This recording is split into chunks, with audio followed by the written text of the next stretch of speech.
یہ کہنا کہ معاشرہ بالکل ڈیڈ ہے، یہ بات صحیح نہیں ہے. کتنی ٹیمپٹیشنز باہر موجود ہیں. دوسری، آپ یہاں پہ بیٹھے ہوئے ہیں، اس معاشرے کا حصہ ہیں یا آپ جرمنی سے آئے ہیں؟ یہیں سے ہے نا. تو یہ اور بہت بڑی تعداد ہے. یعنی میرے خیال میں پوری دنیا میں سب سے زیادہ ایک چینجنگ سوسائٹی جو ہے، اور جو اسلام کو سوچ سمجھ کے اختیار کرنے والوں لوگوں کی نسبت تناسب کے اعتبار سے دیکھیں تو شاید ہماری سوسائٹی سب سے آگے ہوگی. بعض جگہوں پہ اسلام آپ کو زیادہ نظر آئے گا، وہاں روایت کا حصہ ہے. افغانستان میں داڑھی رکھنا کلچر ہے، ٹھیک ہے. وہاں پہ نماز پڑھنا کلچر ہے. وہاں روزہ رکھنا مطلب غیرت کا تقاضا ہے. یعنی تم بندے ہو، روزہ نہیں رکھ سکتے. تو یہاں پہ اگر ایک پنجابی آدمی داڑھی رکھتا ہے تو وہ کلچرل تو نہیں رکھ رہا ہوتا، وہ تو سنت رسول سمجھ کے رکھے گا. اور خاص طور پہ نوجوان اگر اس رخ پہ آئیں گے جو جدید تعلیم سے فیضیاب ہیں، تو وہ تو علی وجہ البصیرت آئیں گے دین کی طرف. تو یہ یعنی آپ اس کو اس طرح مایوسی کے انداز میں نہ سمجھیں کہ جی کوئی یہاں پہ تبدیلی نہیں ہو رہی ہے اور کچھ فرق نہیں پڑ رہا ہے. بہت بڑا فرق پڑ رہا ہے. جس زمانے میں میرے والد صاحب اسکول جاتے تھے، کالج جاتے تھے، تو جو کالج کی ان کی تصویریں، حالانکہ ہم گاؤں میں رہتے ہیں اور ہم ایسے قدامت پسند ہیں کہ جناب میں آج بھی گاؤں میں رہتا ہوں، ٹھیک ہے. میرا دل ہی نہیں کرتا آگے شہر میں رہنے کو. تو میرے والد صاحب تو مجھ سے زیادہ گاڑی شے ہوں گے نا. تو وہ اپنے زمانے میں مری کالج میں جاتے تھے تو کوٹ پینٹ میں جاتے تھے. یعنی یہ کپڑوں میں جانے کا کوئی رواج نہیں تھا.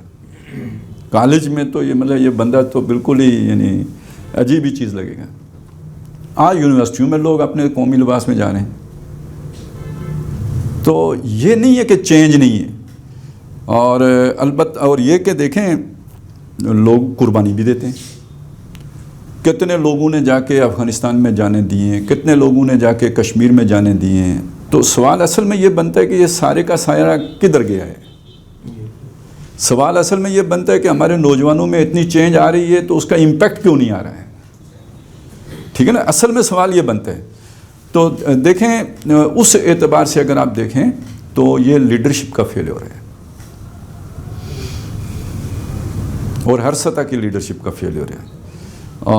کہ مطلب میں اگر چینج ایکسیپٹ بھی کر لیتا ہوں تو میں کسی کو لیڈر کے طور پر ایکسیپٹ کرنے کے لیے تیار نہیں ہوں. میرا اعتماد نہیں ہے اس کے اوپر. اور ہمارے نوجوان کا اصل مسئلہ یہ ہے. اور میں اس کا وین کہوں گا، میں اس کو اس کی سمجھداری کہوں گا. کیونکہ بھئی ایک دفعہ پاکستان بنا کے لا الہ الا اللہ پہ جانے دے دیے نا، اب ہمیشہ جانے دینی ہے اور فائدے کوئی اور اٹھائیں.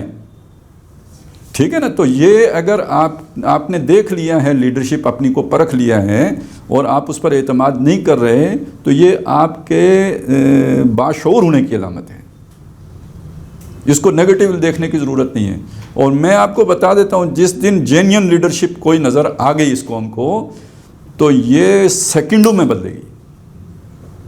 کیونکہ یہ کڑ رہی ہے، کیونکہ یہ چیزوں کے اوپر جو ہے اس کے اندر جو ہے ایک ریئیکشن جو ہے وہ پیدا ہو رہا ہے. لیکن کس پر اعتماد کروں، کس کو رہنما کروں، کس کو اپنا سمجھوں. جس کو سمجھتے ہیں وہ ہر دفعہ چکر ہی دیتا ہے. کیا دینی کیا بے دینی، ٹھیک ہے نا، کیا جناب اپنا ایجنٹ کیا یہودی ایجنٹ، جو بھی آتا ہے چکر دے کے چلا جاتا ہے. تو اس کے بعد بھی اعتماد کرنا شاد و لے کا چوہا ہونے کے مترادف ہے. پھر تو نہیں کرتے تو ٹھیک کرتے ہیں کہ میں اس آگ میں ڈالا گیا ہوں مثل خلیل، مجھے دھوکہ دیا گیا، بار بار دیا گیا. تو اب جینین لیڈرشپ ہمیشہ میدان میں پیدا ہوتی ہے. یہ اکیڈمیز میں نہیں پیدا ہوتی، یہ جو ہے نا اداروں میں نہیں پیدا ہوتی. یہ طور طریقے کوئی نقل کر کے نا جی، جو اسکندر اعظم کا یہ طریقہ تھا بیٹھنے کا اور اسکندر اعظم کا چلنے کا یہ طریقہ تھا اس سے لیڈرشپ، اس سے یہ بندر پیدا ہوتے ہیں جو نقل اتارتے ہیں، اور وہ آپ کو ایکٹر پیدا ہوتے ہیں جو نقال ہوتے ہیں.